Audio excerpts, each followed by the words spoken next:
Imagine a palace shrouded in golden light where laughter and music echo through the halls. But behind the closed doors of its deepest chambers lies a secret so disturbing that even the servants dare not whisper about it in daylight. History remembers many cruel rulers and twisted monarchs. But among them stands a woman whose desires were not only insatiable but also lethal. She was said to be beautiful beyond reason, her charm irresistible, her presence magnetic, but hidden beneath that beauty was an appetite so dark that it turned pleasure into death. Legend tells us she summoned 100 slaves into her chamber on a single night. She demanded obedience. She demanded intimacy.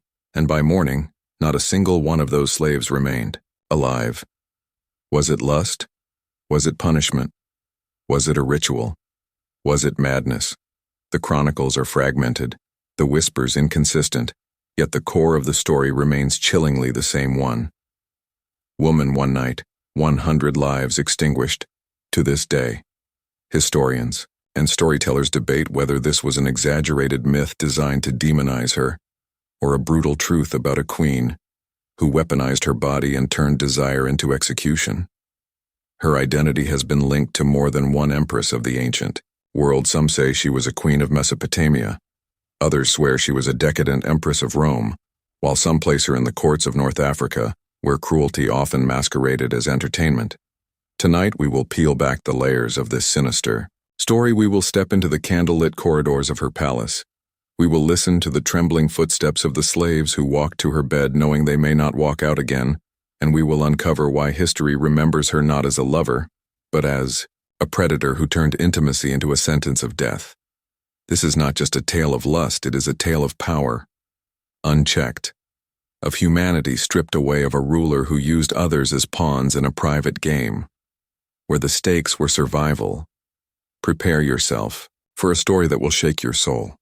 To understand this chilling night, we must first step back into the world where she lived, a world defined by slavery, opulence, and power in the ancient empires. Whether Rome or Carthage or Mesopotamia rulers were gods on earth, their word was law, their desire was command, and human lives were disposable currency. In many palaces, slavery was not only labor, but entertainment. Slaves cooked, cleaned, and entertained, but some were kept for far darker purposes. They were objects of desire forced to satisfy whims they could never refuse. A master could decide who lived, who died, and who spent the night in their bed without consequence. It was not just normal. It was expected. Our empress grew up surrounded by this reality. Born into privilege, she was told from birth that she was divine. Her beauty was celebrated. Poets compared her to the goddesses of love and fertility. Her father arranged her marriage to strengthen alliances, and her husband, too, was a man of absolute power. But as her influence grew, so did her hunger for control. Her beauty gave her leverage. Her body became a weapon, and her desires twisted into cruelty. The chronicles suggest she was fascinated with rituals of excess. She would host feasts that lasted for days, with rivers of wine and tables bending under the weight of exotic meats and fruits. Yet what shocked visitors was not the food, but the games. After the banquet ended, when candles flickered and shadows danced, she would summon dozens, sometimes hundreds of slaves into her private chamber. These gatherings were not moments of affection. They were acts of domination. She demanded complete submission. She demanded loyalty, not through devotion, but through humiliation. She was said to watch her slaves tremble as they entered the chamber. Their fear was part of her pleasure. Their pain was her entertainment. It was in this culture of unchecked indulgence that the infamous night of the 100 slaves was said to occur. Imagine the palace quiet as the night fell, guards stationed at the doors, torches burning in the corridors. While inside her chamber, the empress prepared herself, adorned in silks and gold. Her body scented with oils, her face painted to appear both divine and terrifying. The slaves were gathered one by one, stripped not only of their clothes but of their dignity. Her command was law they could not resist, for to disobey meant torture or execution. But to obey meant something far worse. The question that lingers is, why did she do it? Was it only lust, or was there something ritualistic in her cruelty? Some historians speculate that she believed taking the life force of many men through intimacy would grant her renewed strength. Others believe it was a punishment. Perhaps those slaves were accused of betrayal, and she chose a method that combined pleasure with retribution. Whatever the truth, one thing is certain. Her reputation became forever linked to this night of horror. The night began with silence, heavy silence, the kind that suffocates the air. The 100 slaves stood trembling in the great hall, each knowing their turn would come. Some prayed to gods for mercy. Some stared blankly into the distance, resigned to their fate. Guards escorted them in groups of 10, leading them down corridors lined with statues that seemed to watch the condemned men with stone eyes. Inside the chamber, candles burned low, casting long shadows across silk curtains and marble floors. The Empress reclined on a bed large enough for 10, covered in crimson sheets. She looked at them not as people but as offerings.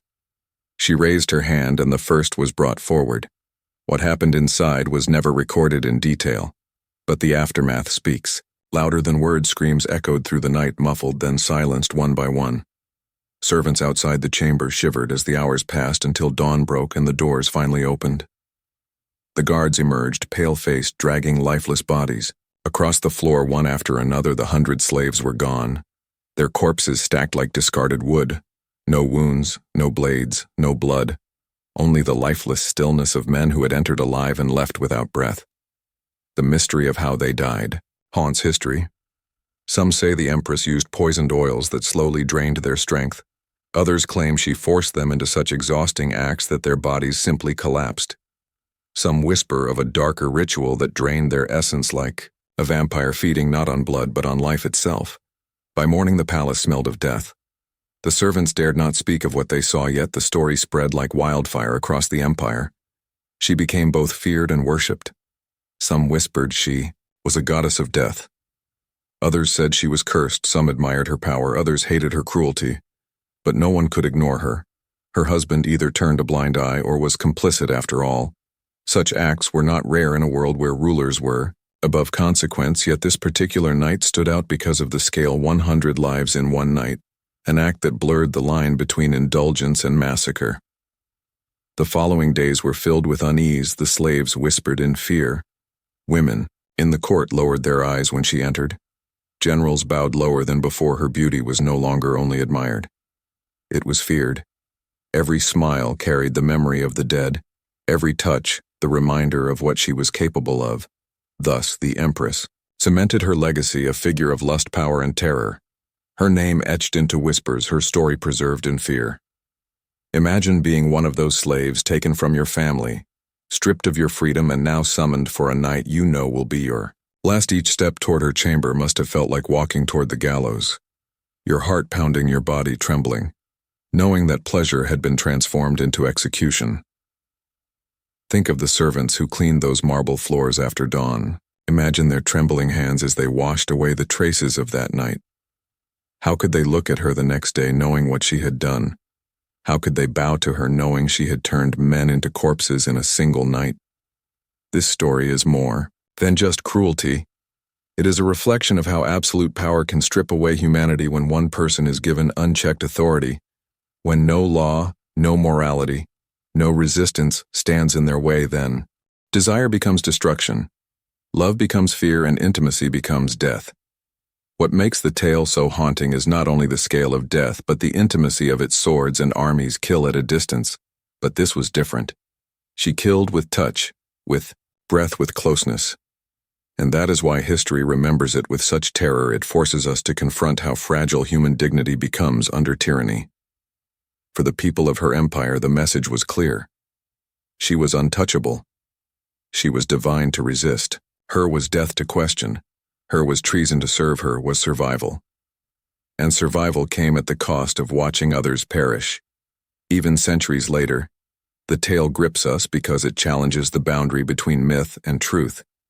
Even if the number 100 is exaggerated, even if the story was embroidered by enemies, the essence of it remains true. Rulers did use slaves in this way. Rulers did turn desire into a weapon. Rulers did treat human lives as disposable, and that truth is far more terrifying than any exaggeration. So what do we make of this story? Was it the truth of a night when 100 slaves were consumed by the desires of a queen?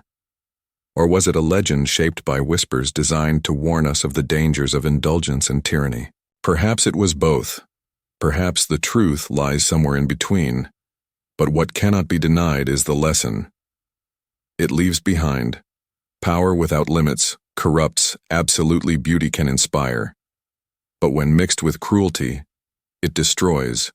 History is filled with examples of rulers who believed themselves divine, who believed the lives of others existed only to satisfy their cravings. Their reigns often ended in blood rebellion or tragedy, yet the scars they left on memory remain eternal.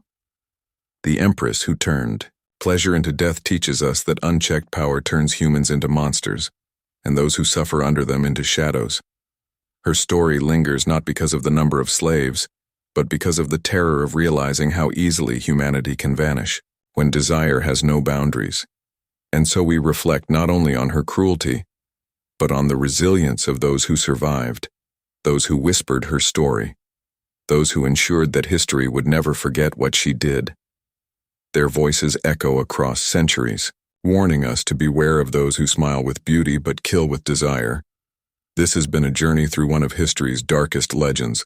If you found this story chilling and thought-provoking, make sure to like this video, share your thoughts in the comments below, and subscribe for more tales from the shadows of history together. We will continue to unearth the secrets the world tried to bury.